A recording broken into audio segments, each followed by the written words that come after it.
रात के 12 बजे हुए थे, तो मुझे कुछ लोगों की आवाज़ें आई चीखों की। तो मैं नीचे आया, तो मैंने देखा कि 5 या 6 को जवान लड़के थे। उन्होंने एक बंदे को इधर रखा हुआ था और उसको ज़ोर ज़ोर से मार रहे थे, ज़ोर ज़ोर से, ऐसे ऐसे करके। और उन ईंटों की इस खौफनाक आवाज़ से उन्होंने बंदे का सर फाड़ दिया, बंदे को मार दिया, खून और खून कर दिया। एक बेगुनाह बंदे को इतने खौफनाक तरीके से मार दिया।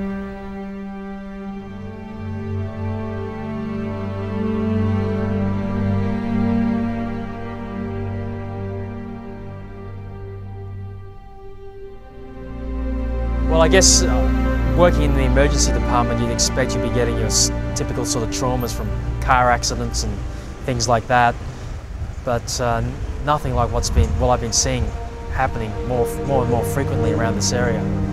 The viciousness of the attacks are definitely getting worse over the last few years.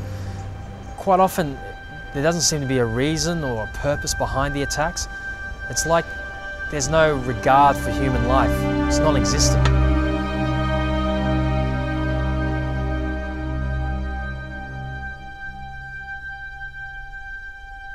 I think the statistics stand for themselves.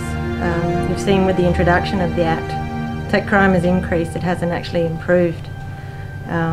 So I think it can only really get worse. Identification of criminals has not been taken seriously by the state. That's not to say that there needs to be an aggressive response, but certainly there needs to be a response that's coherent and that is being perceived by the community and by victims as serving the interests of justice.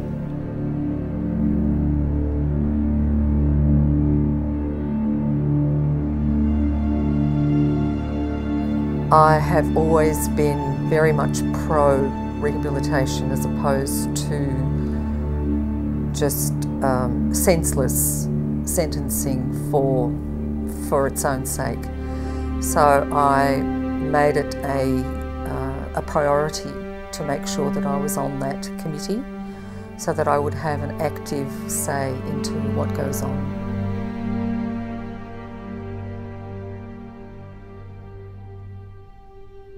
I would have thought it was unworkable at first because I didn't know what class of alleged criminal to apply to. But as it's been put in place, it seems to have worked reasonably well, in my view, because it's been applied broadly.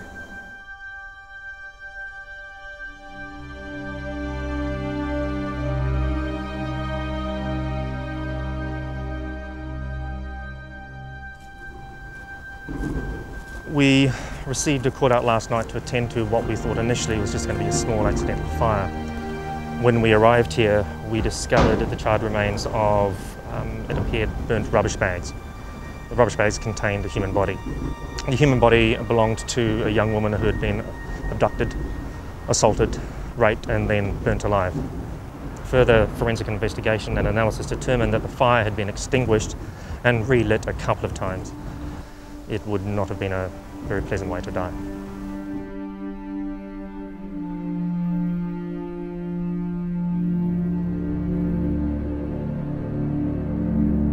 I think the Rehabilitation Act leaves both a sour taste personally and professionally. Personally because it creates a greater level of fear and I'm as concerned for my family as yours. On a professional note, I think things will still go on. Clients will come through the door, there'll be another piece of legislation for us to deal with. Clients will come, clients will go, people will go in and out of jail. Professionally, it's not going to change a lot, but personally, that's what I'm really concerned about. It's the everyday processes that have been compromised. To get a criminal conviction now is a logistical nightmare. So the odds are always stacked against the police. The technicalities of the courtroom are such that the gathering of evidence is scrutinised even more than the actual crime committed by the perpetrator.